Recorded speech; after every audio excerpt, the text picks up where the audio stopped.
ieu mah percis hukum teh kos aya jawara ngaku santri lantaran aya hiji jelema hayang boga minantu santri ya persis ya.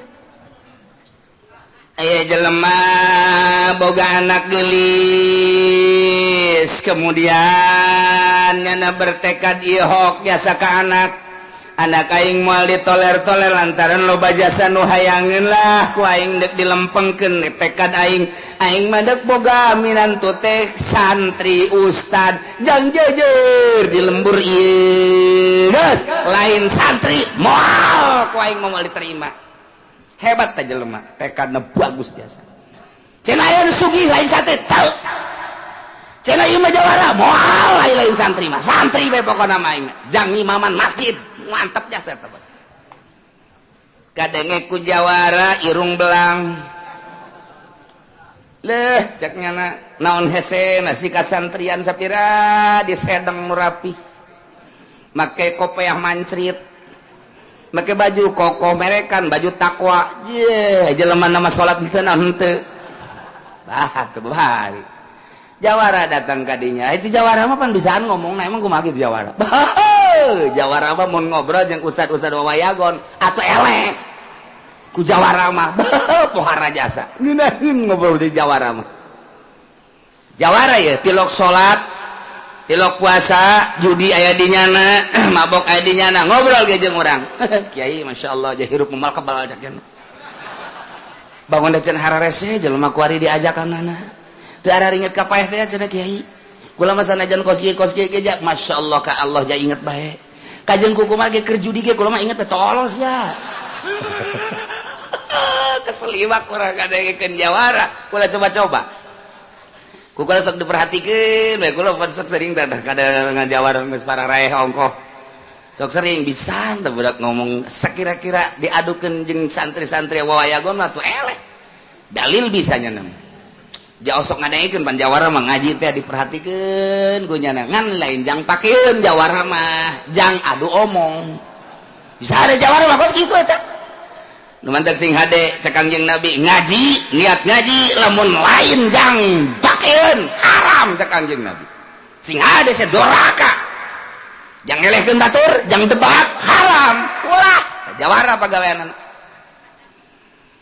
kiai cek jare teh masyaallah jelema kuari harese cenah diaturna heuh sanajan kuari mah jawara ge dijawarakeun ku batur ja asu ieu teu kitu-kitu teuing cek cenah teh artinya jak kepaeh ingat bae malah persiapan jang paehnya kula mah saya duit geus disipiaskeun geus disiapkeun dibejakeun ka anak mun abah paeh tuh duitna jang salawatna jang ngajikeunna jang jadi perhatikan tanda eta kula ingat bae ka paeh padahal mah salat tilok puasa tilok inget ka paeh mah tuh salat bego iman henteu teh jawara mah beungeun jasa ngomongna haji bab sodako cenah kuari mah hararese jasa dia kula mah sodako teh telek dihitung-hitung lamun masih kena hitung-hitungan sodako atau macan jadi lemah cek nya kurang mah aya sinden sodako cek nya geus niat kudu sodako wae gege kanyaho iku pangeran cek nya teh bego teh jawara kos karar itu cenah sodakona teh ditempelkeun di bujur di kitu-kitu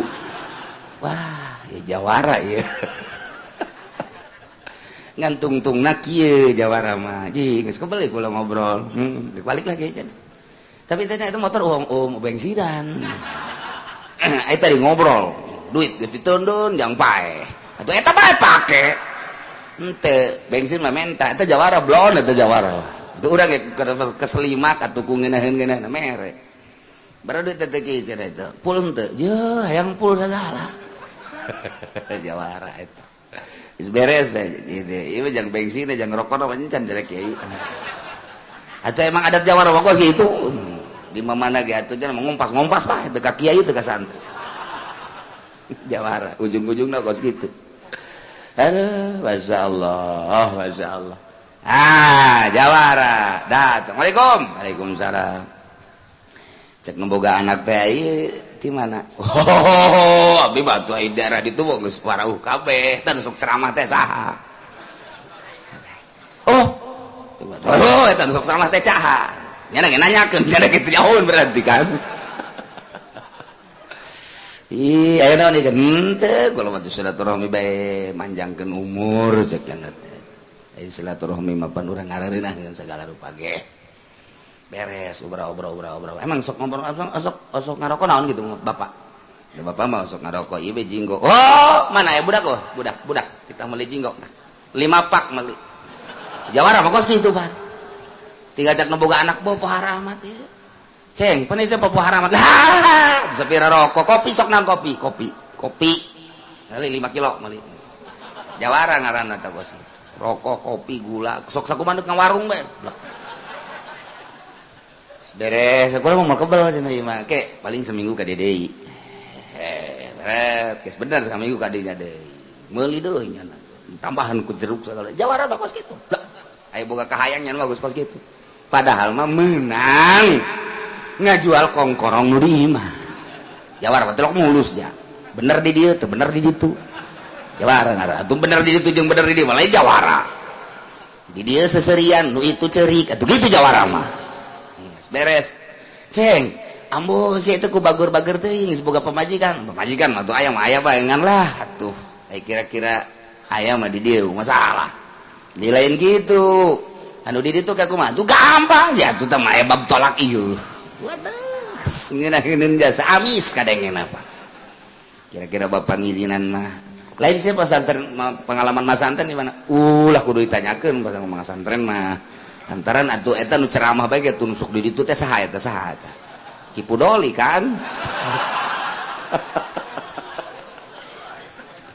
Halo, kabeng. Neng, mau cai ka neng? Cai neng. Osok ngopi kan teu kumaha diberena bae kula mah tuh. Ya kopi mawa susu mah kamari teh. Neng, kopi susuan neng. Oh, disuguhan. Iya saya, iya anak bapak ya. Iya, suka teh teu boga anak bapak. Aya. Buku maksudna ge mun kopi ka dinya. Atuh karana ge jawara. Papaehan teh bisaan ge jawara. Masya Allah. Siap jawara. Sekali, 2 kali, 3 kali kabeng bah ditanya ku bapak neng itu ketamu teh eta daek neng kawin bah tuh kumaha abah bae lain daek kitu mah tuh masalah lain jak ku bageurna kan memang ge cak indungna geus lah ulah hese urang neangan eueuh ulah hese eta bae geus atuh ditanya dah geus puguh tukang kopro aduh gah segerahan jasa pan ada boga aduh Masya Allah boga minantu santri bunga nyada datang ke kamar mah buku make sampingnya ginjet bae tedek lempeng teh kabelah dieuna menang 3 poe bapakna teh keur mejidna sonok jasa kaminantu mawa lauk aduh nya gede nya bagus totongkol pohara jasa minantu ka dieu aya naon Pak ieu minantu ieu tah lauk totongkol mun hirup keneh ieu tah hirup keneh ieu tah ieu kumaha hukumna oke dideleuh heula di kitabna Pak ulah sok sambarangan Pak hebat jasa tah tah ya Pak tah dideleukeun ku tuh patunya amalauk kekerepekan kene pahalalun liminantuin wa haramun limitohawin anapun anu lauk kekerepekan kene halal jang minantu haram jang mitoha beres tutup deh sama kitab atuh bapak dage goreng-goreng jang minantu kabeh kena utahnya na ulah aya nu gadar urang kabeh haram teh aduh Masya Allah menang saminggunya nama deui lauk ngan laukna rada bentek geus kebal meureun geus 3 poe disebut lauk buruk bawa deui coba pinantu ieu ya hukumna kumaha ieu manana da kaambeu punya dedeleuy bae bah dina kitabna bah ulah sok sambarangan bah wa ammal lauk buruk haramun liminantuin wa halalun limitohawin Anapun lauk buruk haram jang minantu, halal jang mitoa. Wallahu a'lam bissawab. Ya jasa minantu. Cek gitu ala ieu heran dia hukum asal nu ngeunah jang minantu. Asal nu teu ngeunah jang mitoa, unggal-unggal hukum karitu bae. Iya sih bener tante aing boga minantu. Tah ieu percis ya kos kupar Mekah. Lamun anakan ulah dikasasahakeun jang pengurus, sedangkan pengurus apa nyana. Lamun memang ieu ngajuruna paeh, ieu mah jang bikang ieu teu naon. Pan bloon eta kos kitu. Bahkan jang masyarakat teu masalah ai mun memang nyana ngalahirkeun ngajuruna ieu adalah paeh, oh masalah. Jang bikang oh masalah, jang lalaki oh masalah, jang masyarakat ge nu paeh mah bagikeun oh masalah. Ngan mun hirup ieu mah teu meunang diganggu-ganggu, li zukurina jang lalaki pengurus doang. Pandai tasek masyarakat kieu amat ti hukum. Heran aing mah hukum. Ieu mah ti Allah cak mah. Kos kieu ti Allah. Mantak eta disenderkeun ka Allah. Waduh, saya jazihim wasfahum innahu hakimun alim. Awas. Eta keur carita ancaman jang kupar Mekah. Naon bedana ancaman jang urang Indonesia nu nyieun hukum tanpa make aturan Al-Qur'anul Karim. Awas wahai para dewan, baik di daerah di pusat MPR, saya jazihim. Awas cak Gusti Allah, saya jazihim wasfahum innahu hakimun alim. Wahai para dewan, maneh bakal dibalas ku Gusti Allah kalakuan ngameunangkeun ngameunangkeun make aturan keberanian mana tanpa make aturan Al-Qur'an. Ngan kuari diantep heula lantaran innahu hakimun sanyana Gusti Allah maha bijaksana deuleukeun tungtungna mun teu ringsak sia alimun mau ninggal Allah ka makhlukna nu jijieunnan hukum ieu kieu tanpa make aturan Al-Qur'anul Karim dira modar sia lain cak aing cak urang baca ku sia Quran bikeun ka dewan deuleu ku sia teh deuleu ye hese-hese teuing sih baka warah amat sih sia. Iya tuh aing nyaritakeun ge Quran.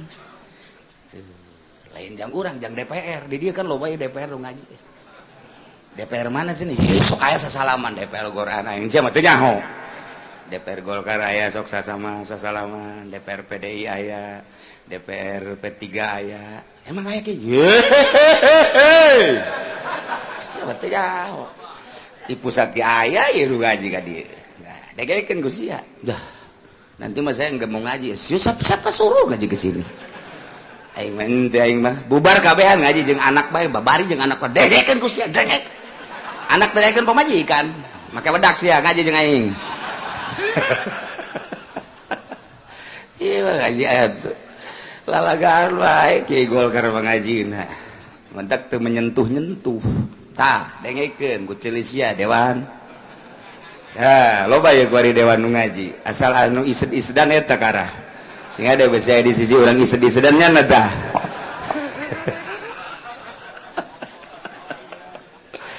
Iya ancaman Allah, saya jasihim wasfahum innahu hakimun alim.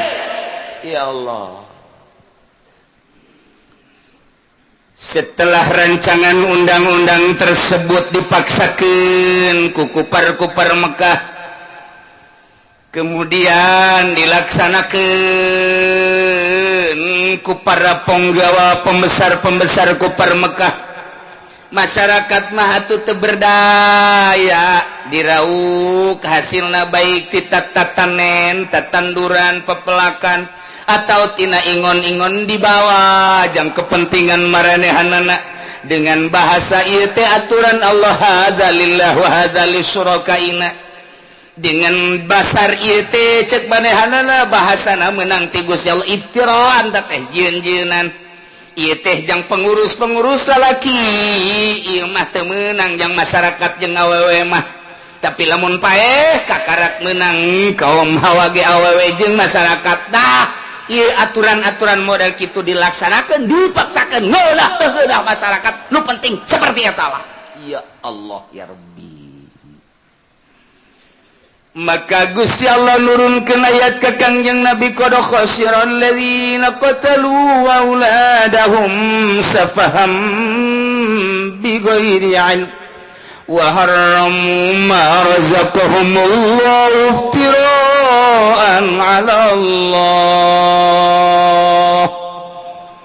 Qad khasiral ladzina nyata jelas rugi ka bida-bina jelema anu ngabunuh auladahum anak-anakna dengan cara dikubur hirup-hirup. Ieu teh sapaham bighairi 'ilm. Dasarna eueuh deui lantaran bodoh ka Gusti Allah.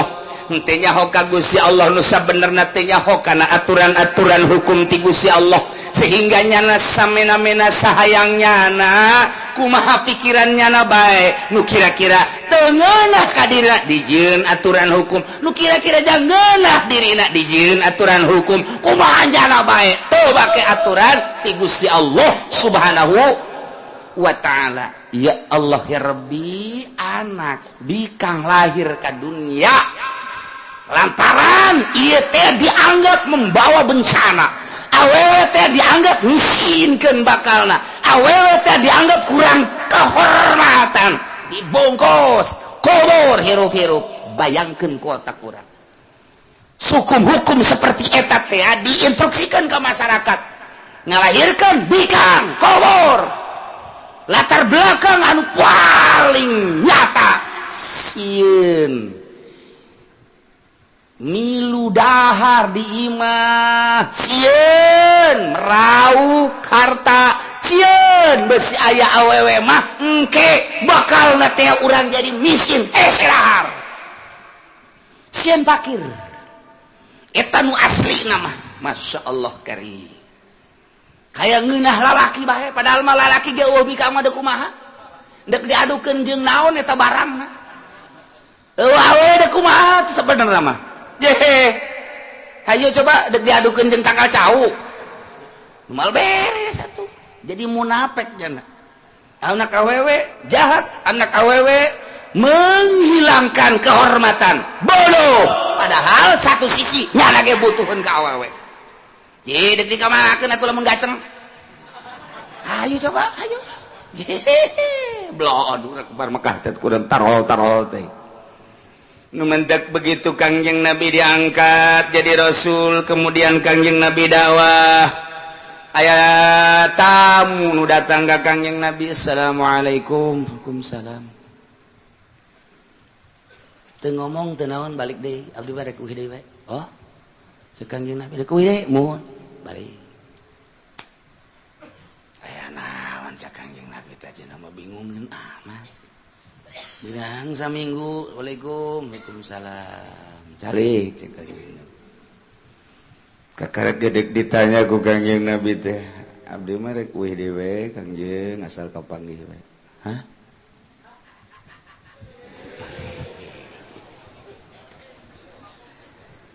Menang seminggu datang deh, assalamualaikum, waalaikumsalam.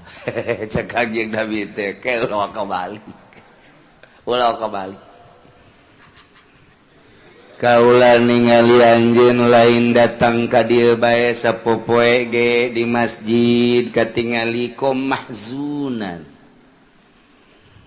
Kaulah ningali anjeun teh kok bingung amat aya naon coba kemukakeun coba ka bingung sugan we engke bisa dipecahkeun coba aya naon ieu ka bingung hampura Gusti Rasul sok aya naon berat abdi nyaritakeunana heuh kajeun ieu mah jauh saha ieu dan duaan doang coba aya naon. Tapi kira-kira di hampura henteunya. Ih, Allah mah lautan hampura. Tapi kira-kira moal naon yang mun dibaca? Moal naon. Tapi ulah tapi. Bejakeun deui tapi moal anggeus-anggeus tapi deui.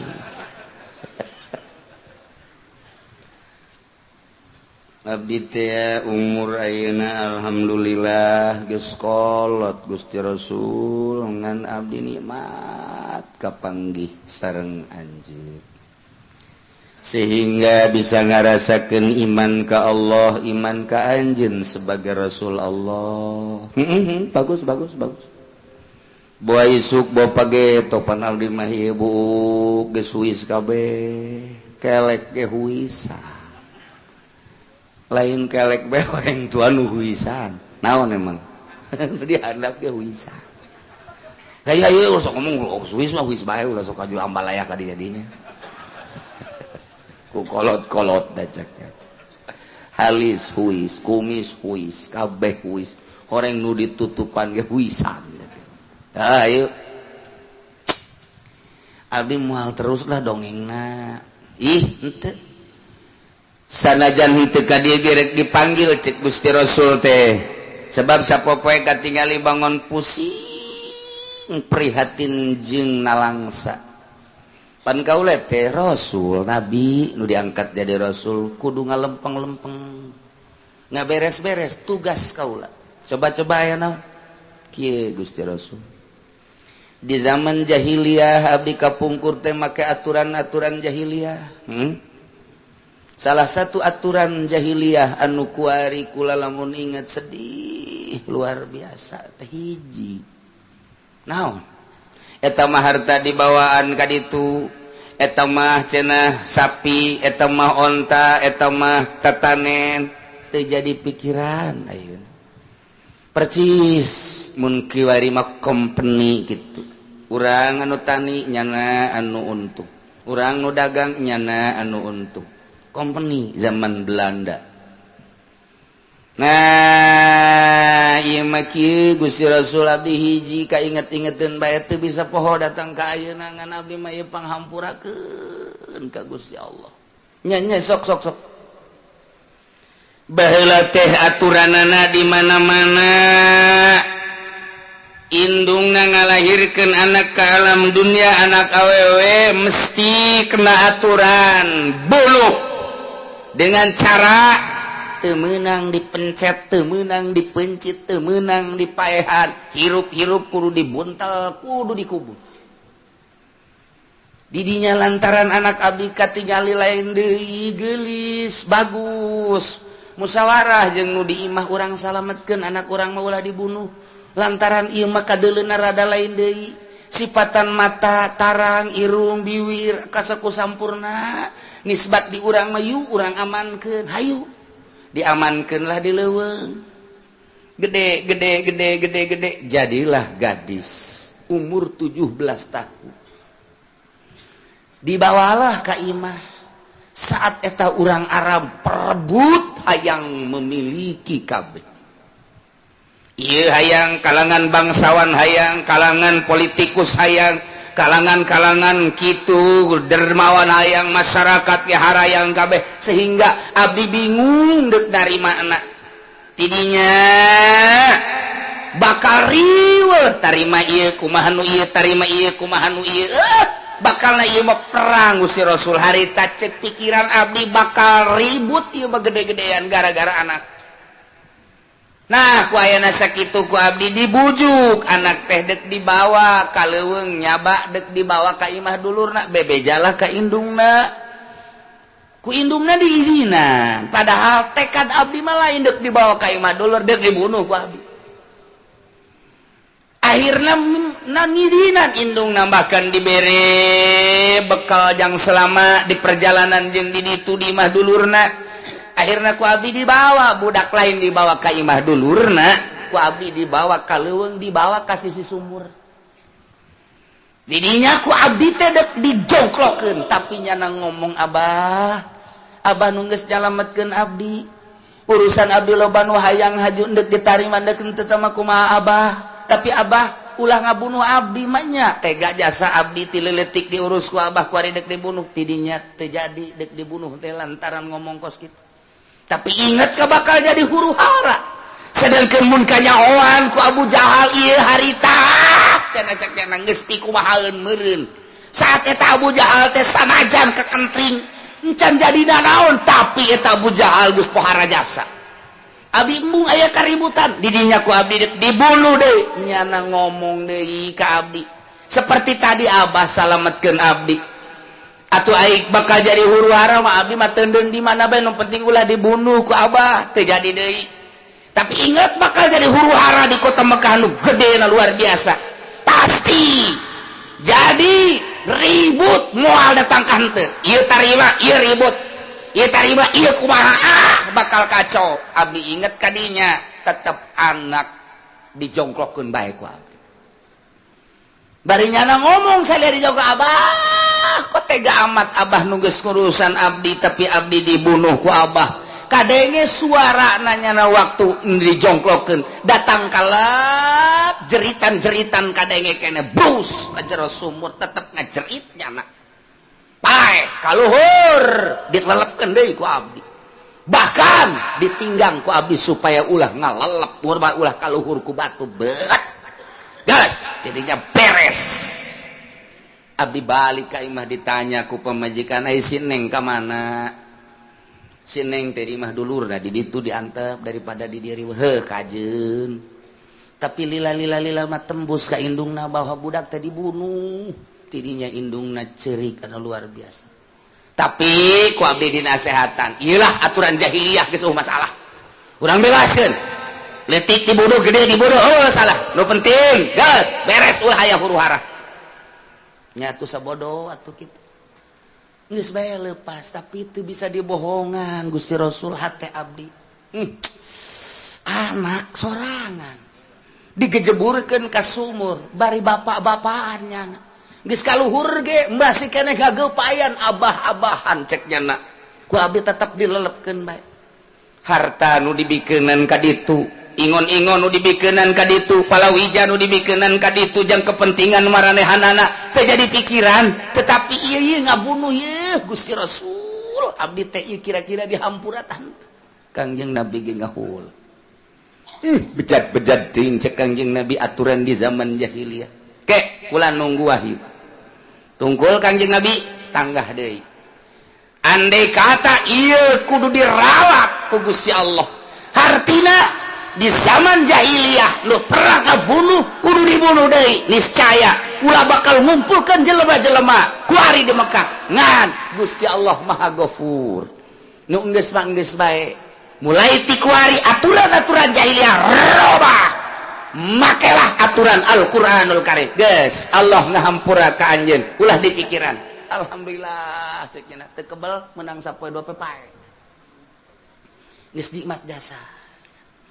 Itulah aturan di zaman jahiliyah buang kawarahna. Pakai cek Kangjeng Nabi aturan Al-Qur'anul Karim ulah make aturan-aturan jahiliyah. Robah. Dirobah ku Kangjeng Nabi dengan singkat. Mekah, Madinah, makelah ke Al-Qur'anul Karim. Pupus Kangjeng Nabi di Madinah, dilanjutkan ku Khulafaur Rasyidin, makelah Al-Qur'anul Karim. Dilanjutkan ku para tabi'in, tabi'in, dipakailah ya Al-Qur'anul Karim. Lah, eleh deui kebudayaan teh ku kafir, ku Kristen, ku Yahudi, naik deui Islam. Tidinya setelah naik Islam setelah 500 tahun ka dieu plek makin gede tatahanna ti Yahudi jeung ti Nasrani terus teu meunang aya nu ngembut dek kembangkeun agama bodoh bila perlu teu make langsung Yahudi jeung Nasrani makelah tangan-tangan Yahudi jeung Nasrani urang Islam dibunuh ku Islam Kiai dibunuh deui ku orang Islam. Yeuna aturan-aturan datang ka kuari. Geus kuari teh hampir sarua. Urang mun ngadenge kos kitu make aturan Yahudi, make aturan Nasrani. Ku Kangjeng Nabi dititah robah pakelah aturan Al-Qur'an. Urang cuman maca tafsir doang mampuhna. Pelaksanaan mah teu bisa. Pelaksanaan mata bisa. Nah, iyalah para jamaah kaum muslimin wal muslimat rahimakumullah. Urang nyaritakeun tafsir nempo ka zaman jahiliyah. Encan urang nempo ka zaman Kanjeng Nabi Isa atau enggeus kamari ieu saeutik. Urang encan nempo di zaman Kanjeng Nabi Musa, encan nempo di zaman Kanjeng Nabi Sulaiman. Masyaallah. Dimensi-dimensi zaman anu geus kaliwat. Kanjeng Nabi Adam, urang nempo dina tafsir jelas. Ieu urang keur nempo di zaman jahiliyah, pembuatan rancangan-rancangan hukum seperti eta dipaksakeun. Jang masyarakat, wabeh jang penggede. Kuari karasa deui ku urang. Kos kieu lah aturan-aturan manusia mah salilang. Nah, nu mantep qad khosirul ladzina qatalu auladahumnya karugian ieu teh bakal katigali di akhirat. Jelema nu ngabunuh ka anakna dengan dikubur kerepes ieu teh gara-gara sapaham bigeri ilmu. Nyana teh bodoh teh jauhan ka Gusti Allah tanpa ilmu anu mendasar mengetahui tentang hukum Allah. Dianggap Al-Qur'an teh kuari mah ieu teh geus teu selaras, geus teu senonoh, geus teu akur jeung budaya-budaya masyarakat kuari. Dianggap ieu Al-Qur'anul Karim teh geus katinggalan zaman. Nu mana atuh nu akur jeung zaman? Injil akur jeung zaman? Taurat akur jeung zaman teh? Nu mana nu akur jeung zaman teh atuh? Justru Al-Qur'anul Karim mun kurang ditempo selalu pas jeung zaman untuk menuju kebahagiaan akhirat. Tinggal kesadaran urang na bae mah. Nah, ieu Al-Qur'an teh. Wa harramu ma razaqahumullah sangeunah-ngeunahna bae kufar Mekah teh ngaharamkeun naon nu geus dirizqikeun ku Gusti Allah. Onta diharamkeun teu meunang, diganggu teu meunang, ditumpakan jang pengurus-pengurusna kesembahan-sesembahan eta teh kapan dirizkian ku Gusti Allah menang Gusti Allah rizki teh jam urang kabehan bari jana ngaharamkeun ana iftiraan Allah gawe-gawe ka Gusti Allah disandarkeun ka Gusti Allah. Awas qad dallu wa ma kanu muhtadin. Nyata sasar nyana saeutik teu meunang pituduh tinggal kerugian jana deui ka yaumul kiamat. Lamun eta ancaman ti Gusti Allah jeung jahiliyah anu nyieun gagawean sageunahna sandaran ka Gusti Allah naon bedana di zaman kuari ge teu make Al-Qur'an sageunahna nya nyieun hukum diancam ku Gusti Allah qad dallu wa ma kanu muhtadin. Sasar berarti teu meunang pituduh. Iyalah tafsir nu ku urang dibuka supaya urang nyaho sing hade horenganan bakal nerus hirup urang teh baheula di zaman arwah geus kaliwat kuari urang di alam dunia keur meujeuhna bergelut ulah sok sangeunahna nafsu urang pemikiran urang hanya berau keuntungan jang urang jang pagawe isuk pageto di mana berhadapan jeung Allah. Sedangkan urang kabehan bakal babalik ke Allah dibaca ku urang inna lillahi wa inna ilaihi rajiun. Urang nu salamet ngeunaheun nikmat jasa DPR pemerintah anu ngalaksanakeun teu make Al-Qur'anul Karim mampir heurang ke di neraka jahanam. Urang dadahan, "Heuy Pak, kemana dulu Pak?" Jangan bapak-bapak sekarang mah. Udah. Iya bapak kan dulu pengurus ya. Jangan ngomong begitu. Menghadapi neraka masih bapak-bapak. Woi, bapak komandan ini. Ini komandan saya, mau kemana Dan? Dundan. Dulu dundan guys. Sekarang mah jangan dundan. Gua mau ke neraka nih. Oh iya, siap Dan. Waduh, engke mah ka neraka. Embung disebut komandan, embung disebut bapak, embung disebut bos. Kuarinya nak mana bos? Oh iya bos, ya bos. Engke begitunya nak ke neraka. Bos, kemana bos? Tolol lu, bos. Gua mau ke neraka masih bos-bosan aja lu. Oh iya bos, dadah bos. Tolol lu, ngedadain gua. Ayo guys, ayo daek masih gulimpak. Masya Allah. Nyata jasa saya jazihim wasfahum innahu hakimun alim qad dhallu wa ma kanu muhtadin. Masya Allah. Allah anu ngayakeun hewan, Allah anu ngajadikeun jajadian. Ieu merupakan rezeki titah dinikmati ku urang lamun memang eta milik urang henteu meunang saharam-haramna tanpa diharamkeun ku Gusti Allah. Kok nya nyieun aturan seperti eta. Awas, iftiraan 'ala Allah qad dhallu wa ma kanu muhtadin. Nah, ke Allah nyiptakeun deui eta kakarak tidak ingon-ingon. Ulah sok saharam-haram le cek Gusti Allah teh. Make aturan dipaksakan amat salilah halal kan saya menangkan ulah sok sambarangan ya iya tina itu tatanen perkebunan bakal dijelaskan ku Kangjeng Nabi melalui Al-Quranul Karim ti Gusti Allah. Kangjeng Nabi ngajelaskan jang nempas hukum-hukum nu tadi kakarek hiji anu diturunkan tadi dua hukum hiji qad khasirul ladzina qatalu auladahum ieu gara-gara sabab nomor kedua haramu ma razaqahumullah nomor katilu wa huwal ladzi ansha'a jannatin ma'rusatin wallahu a'lam